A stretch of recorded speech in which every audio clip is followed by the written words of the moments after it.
Greetings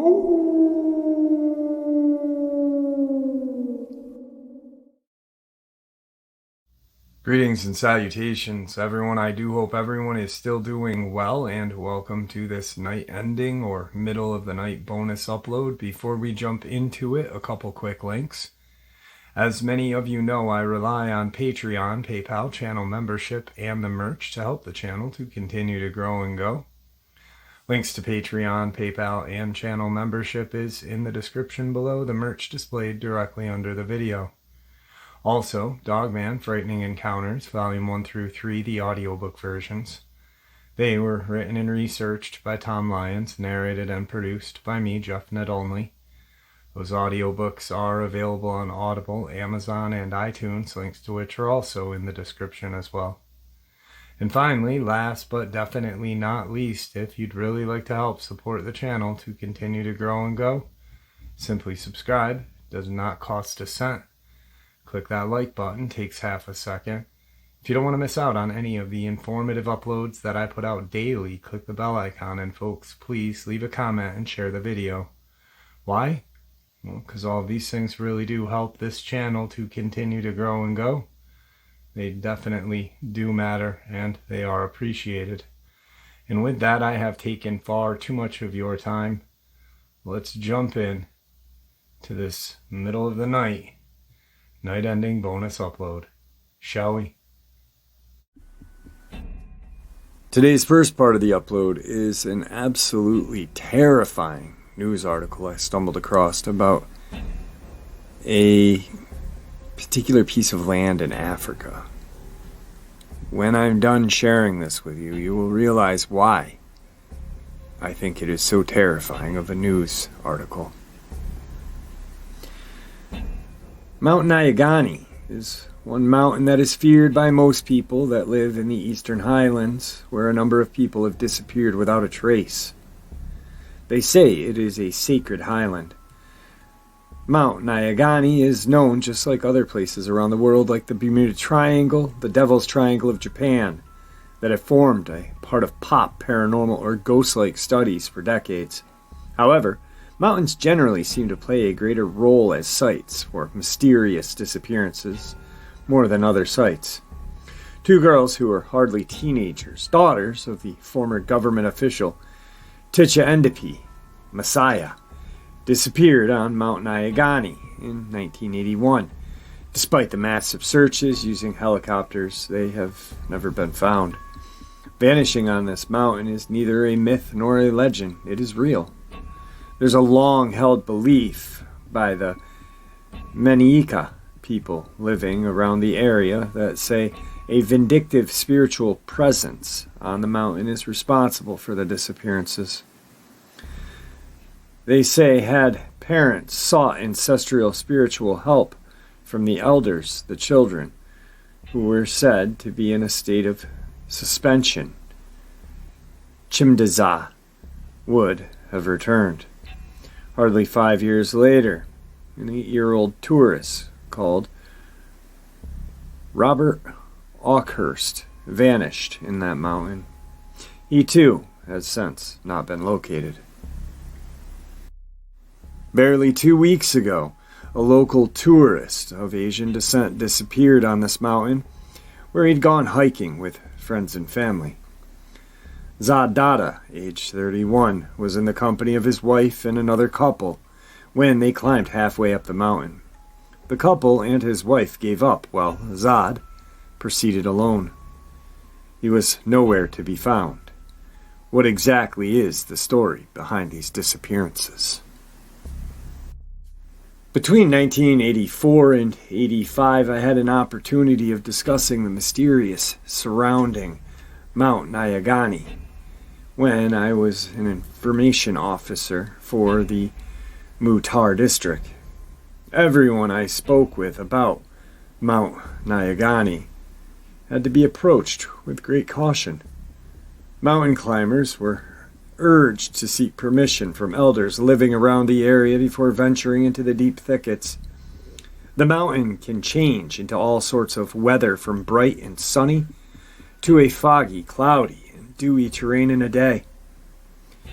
I recall refusing to accompany a journalist, the late Simomo Mubai, and the news crew up there, and chose to remain at the foot of the mountain.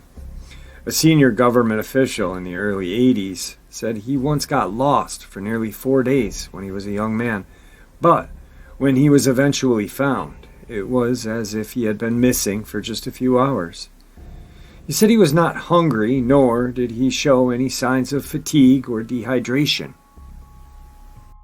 Traditional leaders in that area apparently played a major role in his reappearances because some cultural rites had been performed to appease the spirits surrounding this mystical mountain. It is also believed that this mountain could have swallowed many fighters during the War of Liberation. All of these cases seem to point to the fact that these people would have wandered off in different directions and got captured by an invisible inhabitants of the mountain. It has hence become very difficult to talk about Mount Nyagani without mentioning the mysterious and magic surrounding this vast natural wonder. Mount Nyagani is no doubt infamous for common and unexplained human disappearances.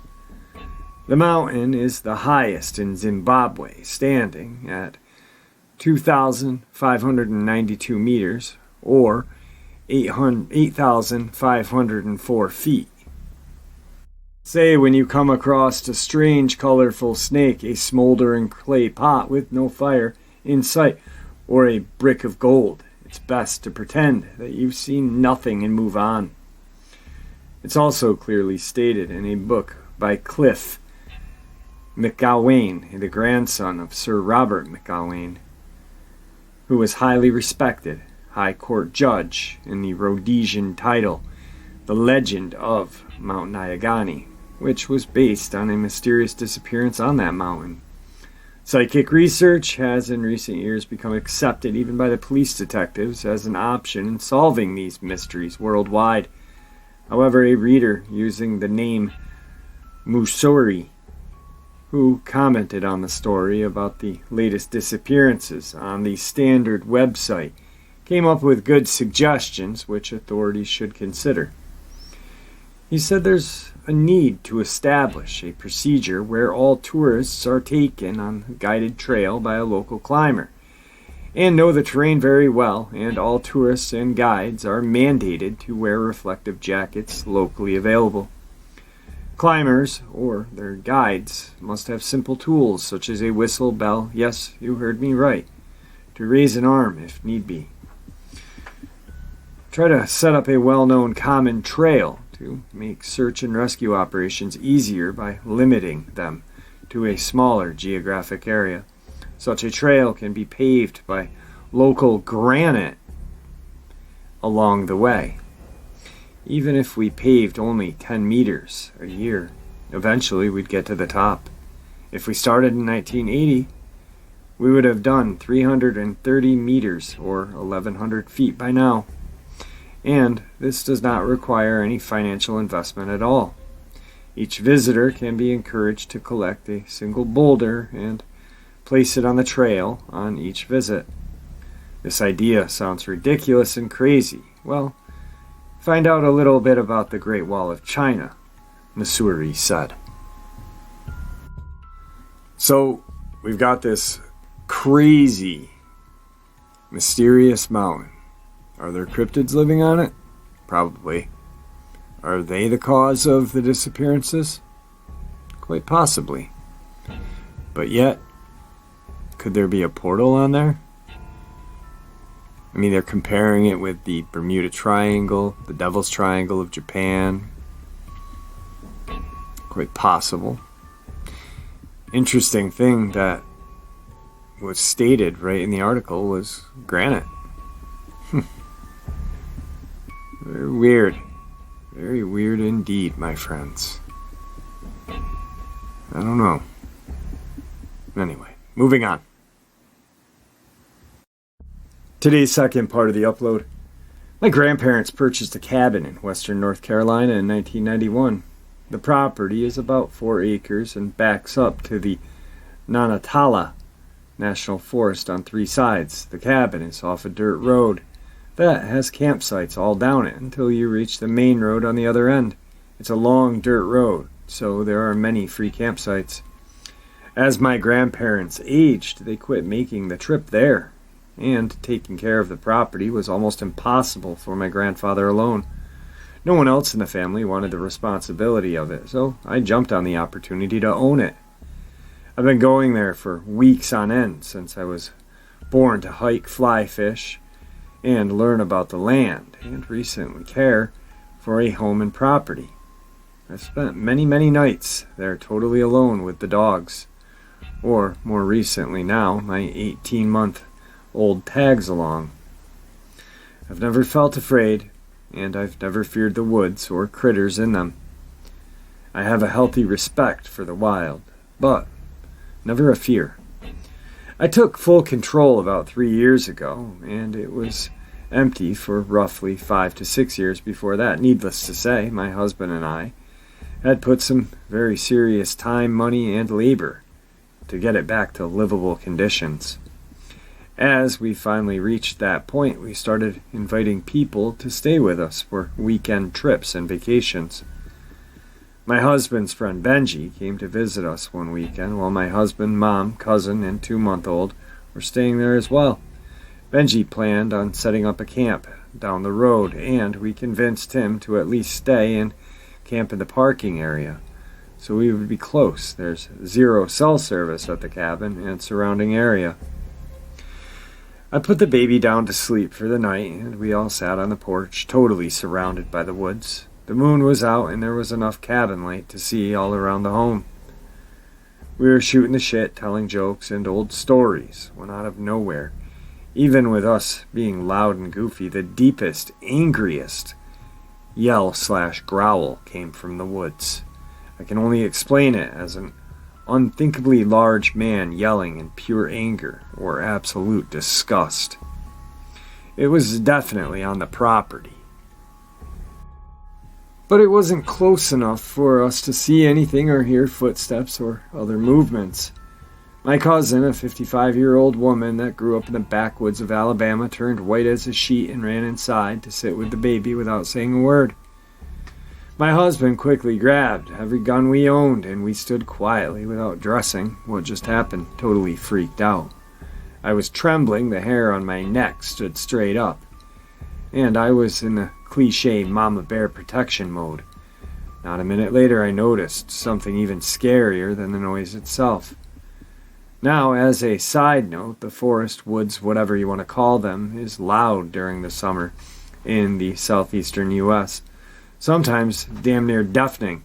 The bugs are screaming, birds making noise at night sometimes, animals scurrying around in the leaves. You get the idea. Well, after this thing howled or growled or yowled, like I've never heard before, the forest went silent. I'm telling you, I could hear my heartbeat in my brain. It was so silent. Not a single peep from a bug, no critters moving, nothing dared make a noise after that thing made its presence known. We decided, after hearing what I can only describe as Lucifer incarnate, we should move our activities inside for the rest of the night and lock up tight. Even though the cabin is mostly made up of big windows or doors, not the safest thing ever, Benji decided to sleep on the couch, as he was too terrified to go outside the rest of the night. Probably a good call, and sentiment shared by us all. We researched noises of every animal known to the region, and even some that weren't native there. Nothing came even remotely close to what this sucker sounded like. We don't even go to the cabin without rifles anyways, but we make sure to pack enough ammo to attempt to take down one demon now. Nothing has happened to us personally since, but I told the closest neighbor about it finally. I was afraid that they would really think I was insane, and she told me it was a booger from Booger Hollow. She said her dad used to tell her a story while they were out camping, but she can't remember it. Guess we'll never know. Today's third part of the upload. As a policeman, I spend a lot of time dealing with things that scare people, things they can't or don't want to try and explain. I'm usually the person that gets the call to go check things out that go bump in the night. Add in the fact that I work alone usually, in the middle of nowhere. I've ran across and seen some things I can't rightly explain. This is probably the first time in my career I had been in a supernatural situation. It happened before in life, but cop-wise, it was the starting point of what had turned out to be a very interesting career.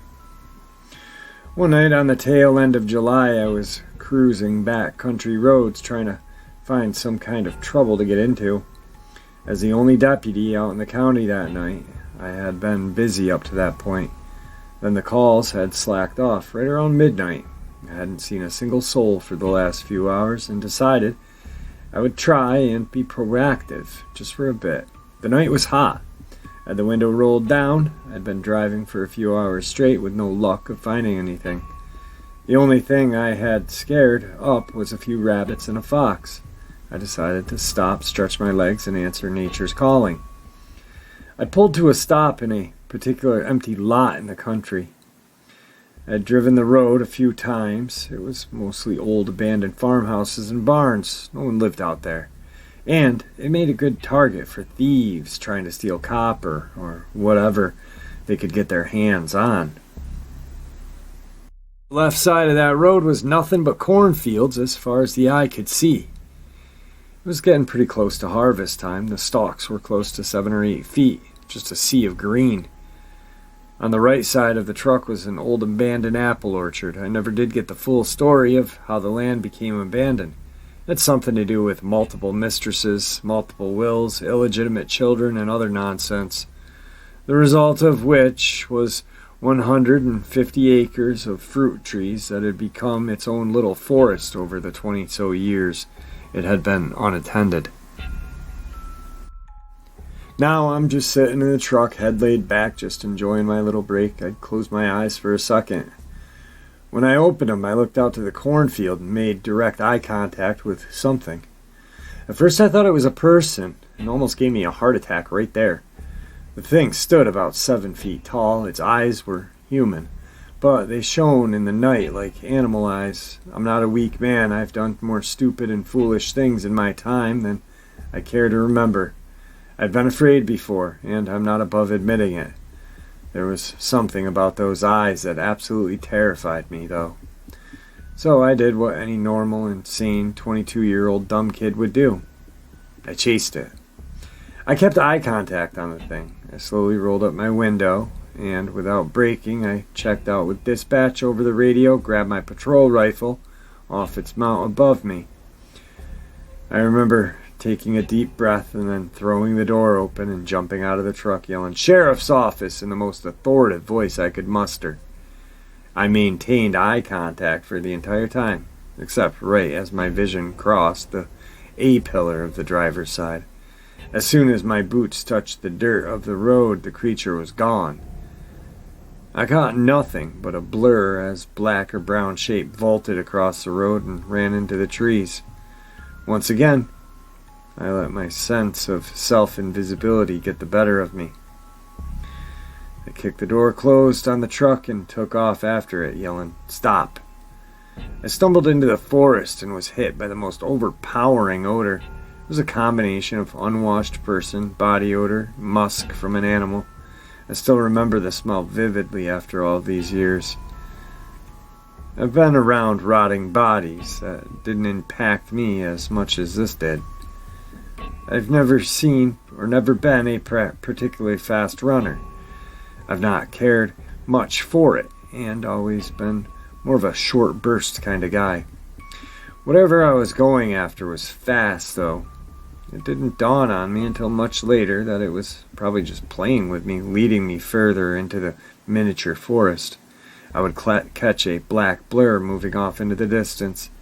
I'd hear a branch break or a sound off to the side. I stumbled around like this for a good 15 minutes before my bravado and adrenaline wore off, and I decided I should head back to the truck because I'm alone and scared at this point. The whole way back, I had that itch between my shoulder blades like I was being watched. like I was the intruder in someone else's domain. I made it out of the trees and back to the truck. It was in the same place I had left it, but driver's side door was open, dome light on, vehicle turned off with a key in the ignition. I knew I hadn't locked the door, but I knew I left it running. I often don't turn my truck off during the shift. I checked the truck to make sure it was empty. That same smell filled the cab of the truck. It was in the seats and carpets, like something sat in my seat and just wallowed around in it. I started the truck and got out of there as fast as I could. I didn't tell anybody about this. I just told dispatch I thought I had saw something. Turned out to be nothing and left. Around a year later, during one of those few times I rotated to days, I had a partner to work with. I was driving around on the opposite side of the county. I had just cleared a little cattle call, playing cowboy, pushing back some steers into the fence, when my partner called me wanting to know where I was. He was scared, and I could hear it in his voice. I let him know where I was, and he asked if I could meet him down in the southwest part of the county. There was an old gin down there. It just happened to be in the same general area of my encounter a year prior. I had never told him about it, but I agreed to meet him. The story I got from him was he pulled into the same cornfield from a year earlier, not too far from where my story took place. He had backed into a little turn row and used to maintain the pivot. He decided to stop there, get a few minutes of rest. It was Sunday morning. Like most of our Sundays, nothing would really happen until after lunch when people started to get active. My partner had dozed off for a few minutes and must have woken by his truck being violently shook back and forth with a dust cloud dissipating around him. He first thought it was me just messing with him. When he got out to check, he told me he smelled the nasty animal odor. Not finding anything out of the ordinary, he went back to get in his truck and drove away. He drove down to the gin, got out, and walked around the place to make sure no one was there. When he went to get back in his truck, he noticed a handprint on the top of his window. Now, anyone who has ever driven a truck down a dirt road will tell you handprints on a vehicle fill with dust and stand out. He saw the print, freaked out, and called me. Right over his head on the top part of the door, the cab of the truck, was the biggest handprint I had ever seen in my life. I have average hands for my size. This was easily bigger than two of my hands. I told him my story. He described the smell nearly as I did. Neither of us ever found out what was living down there. I heard a few more stories over there in time. I even ran across a guy who convinced me it was the West Texas version of Bigfoot. I would answer a few suspicious person calls around the area over the next few years. I always kept an eye out, but never had another encounter like I did that night, though. Today's fourth part of the upload. I've seen this creature that resembles a werewolf on my family farm here in rural southwest Michigan. I'll start by explaining the property layout. The farm sits on 30 acres of woods, creek, marshlands. All of my encounters have come this year, 2016, from February to about a month or so ago, early June. The first came in or about the 8th of February at approximately 3:52 a.m. A heavy winter storm was hitting the area with some nasty weather. I was up early to get a jump on the snow shoveling, so the driveway was accessible for the propane delivery guy later that morning. As I was about halfway down the driveway, I heard a loud splash in the creek to the south, about 25 yards away. Thinking it was a deer or two, I stopped shoveling and scanned the creek and the wood line for any movement. As I scanned the creek, I came to the wood line and saw this pair of yellowish amber eyes, about 7.5 to 8 feet tall, standing right next to a huge oak. It took off with a super burst of speed to the west. It then leapt into the air, and all I heard for the next few seconds was the treetops clinging against one another. It was like it was running inside the treetops. I stood there for a few minutes questioning my insanity. for the next 6 to 7 seconds. I saw this creature. It stood on 2 legs that looked like dog's hind legs.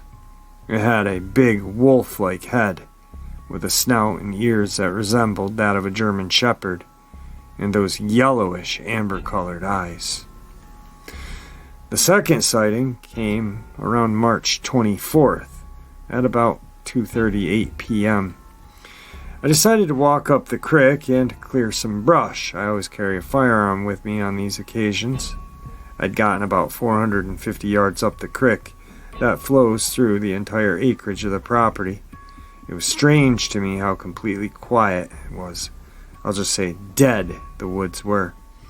I always jump something up, whether it's a deer or turkey or duck. They're always there. I didn't even hear any birds, which was very strange.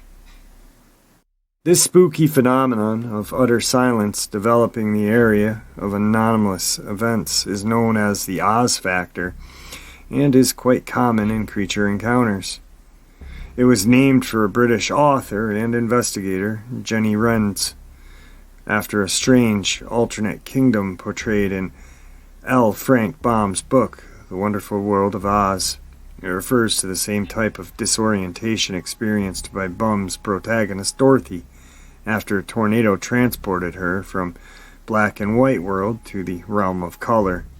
It was a brilliant way for the movie to portray Dorothy's transition from the known to the unknown, and works equally well. Describe the Oz factor. To those who have experienced it, it's often described that all the birds and insects go quiet, as a change in the surrounding atmosphere affects their emotions. People have either felt profound sadness or paralyzed with terror. Sometimes the air seems to change, often to green or gold. I rounded the bend to the creek when up ahead, about 55 yards, was what looked like the back of a black bear that was digging into the bank of the creek. As I was setting my firearm down on one of the little islands in the creek, I snapped a branch, and it stopped completely.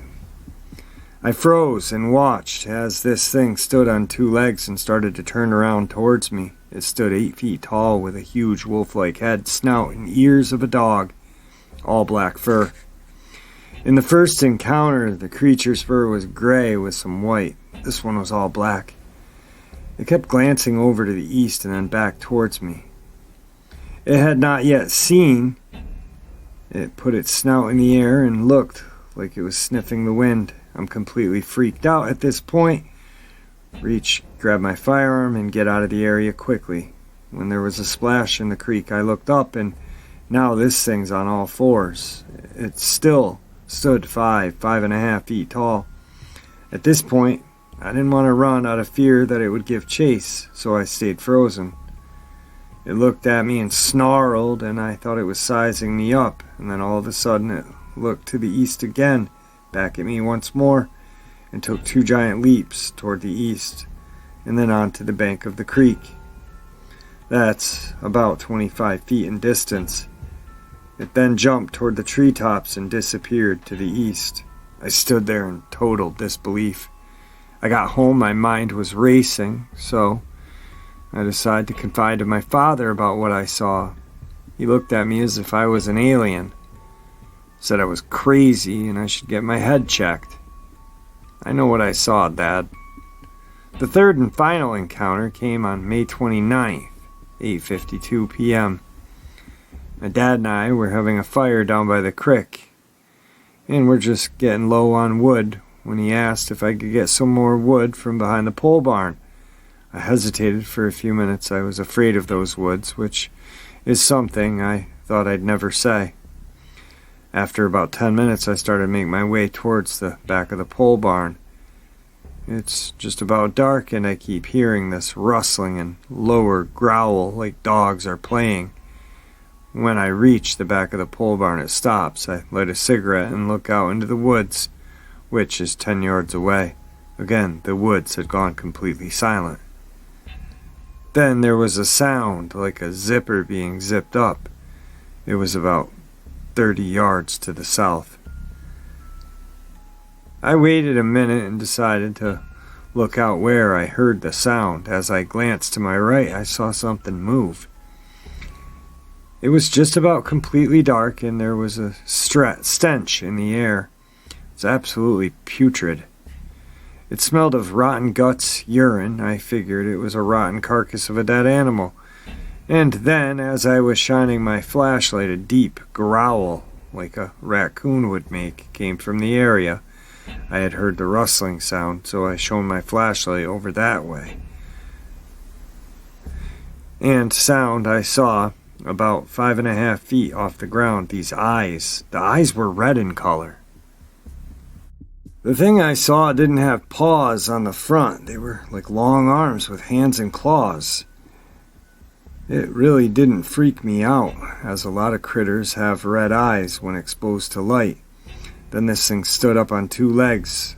This thing was very tall, 8.5 feet tall. It growled again and literally turned around and walked away to the south. I thought I shit myself. I came back home. My dad asked, "Where's the wood?" I said I didn't feel well and I was going to bed. I went out the next day and looked around. I heard the noise. I found only a deer skin.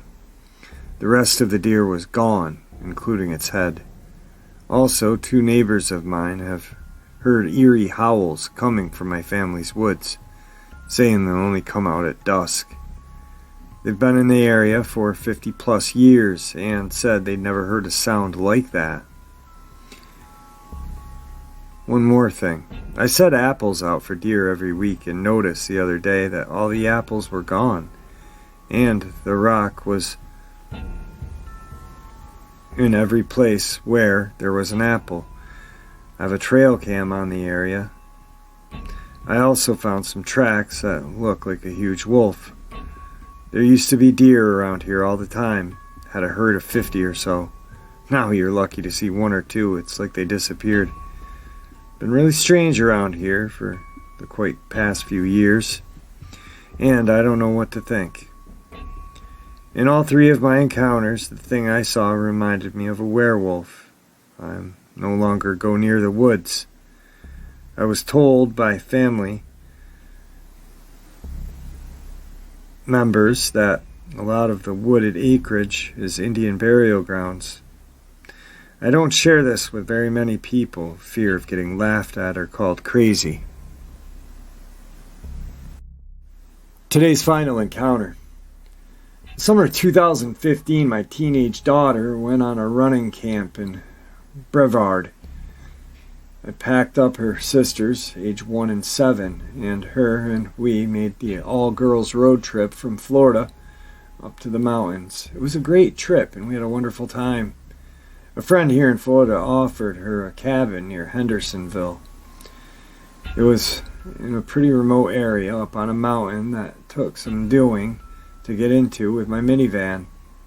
There were other houses/cabins in the area, but a bit of walking distance from the cabin. That was a little off the end of the dirt road, with woods surrounding it almost entirely. After the girls and I dropped off their sister, we visited a friend and cashiers for the night with no problems. The next day we made our way to the cabin, shopping for groceries on the way. The plan was to stay for the week and then pick my daughter up from camp, and then rendezvous with my husband and sons for another week at the cabin. We had big plans to do a lot of cool stuff while they were there. Using the cabin as our base, we got to the cabin. It's still pretty light out. Girls ran around. I unpacked the van.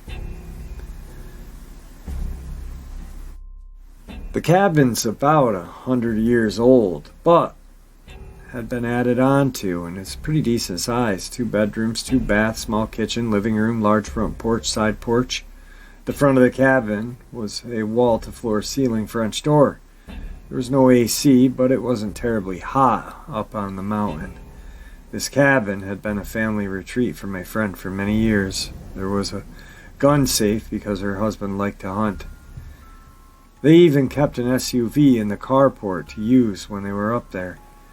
They never had any issues. After getting everything settled, we had a nice dinner, and I tried to pack up pick up something on the TV. No cable, just local stuff for the girls to watch. The cicadas were loud. We had all the windows open and the front doors open to keep things pretty comfortable. I started shutting everything up because we couldn't hear anything at all, not even each other.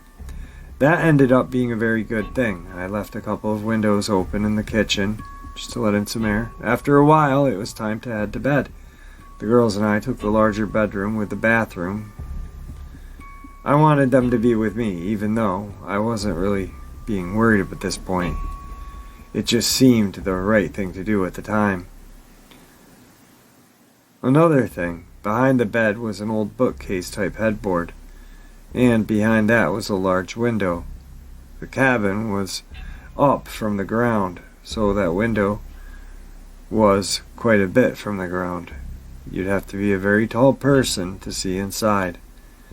There were curtains on the windows, but they weren't shut down, and didn't really need to be. When I was standing, I could see out into the woods. As the night fell, it got very dark where I was. I could see a light coming from the distance, from the closest house. But that was it. When I say close, that's pretty relative. Close was a tenth to a quarter of a mile down the road.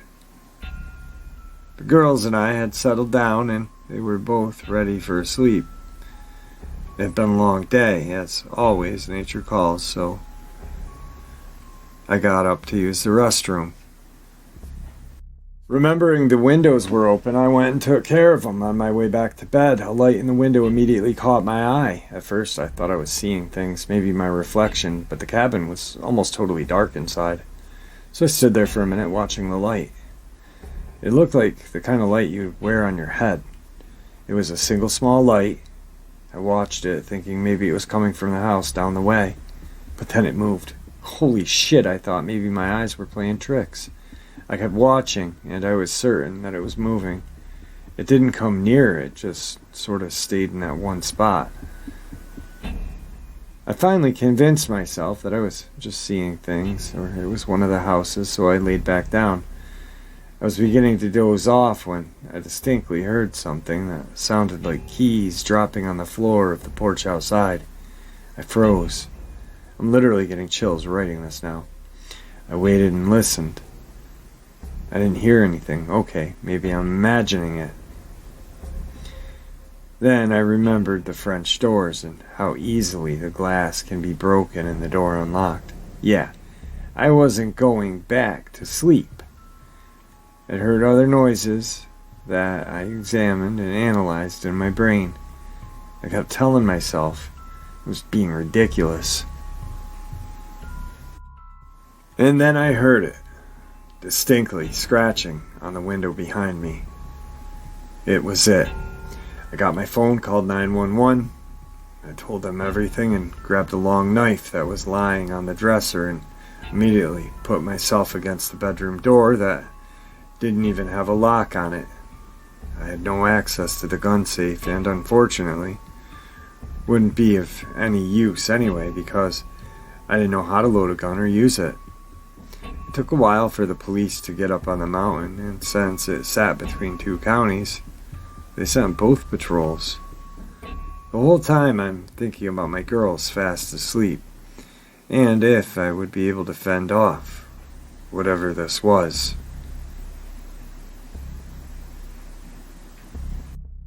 The police finally get there. The police look around the cabin and don't find anything. They were surprised that I was alone. That wasn't comforting. They asked if I had access to the gun. I told them no. Eventually, they left and we were alone again. I felt like an idiot. I stayed up the rest of the night with my phone in hand. I still heard noises outside of the cabin. Whenever my phone went dark, I could hear it. But then I would open it up again, and it would be light in the room. The noises stopped. I literally did.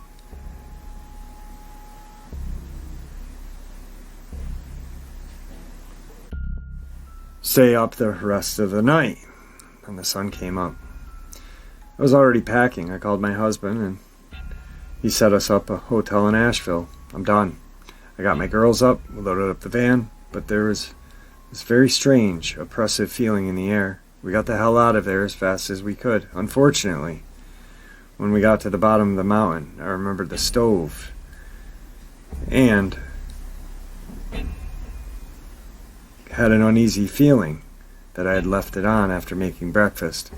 This is my friend's cabin, and I thought of being the cause of probably burning it down compelled me to go back. The feeling surrounding the place is still very much there. In all my life, I grew up in rural Florida, camping all the time, spending a great deal of time in the woods, living in Ocala National Forest at one point. I was never afraid of things like that. There was definitely a sense that the girls and I were in very danger. Anytime I think about that night, I feel exactly the same way then. Writing this down has brought it all back. I know I saw that light. I don't know, it could have been a light, it could have been an eye. I know what I heard. I know what I felt. I know I will never be in a situation like that again on the Blue Ridge Mountains. And there you have it, folks. I do hope you all enjoyed this night ending, middle of the night bonus as much as I enjoyed sharing it with you. I'd like to thank you all for supporting the channel. It is, after all, your support that helps the channel to continue to grow and go, and what gives us all a place and a chance to share our experiences and theories judgment-free. Everyone is simply treated with the respect that we deserve. Please stay safe, happy, healthy, and ever vigilant, keeping an eye on our children, pets, family, and friends. These creatures are real. These events have happened. Share this information with those you love and care about, and it may just help save their lives someday. Until next time, never stop asking questions, never stop searching for the truth, and God bless you all.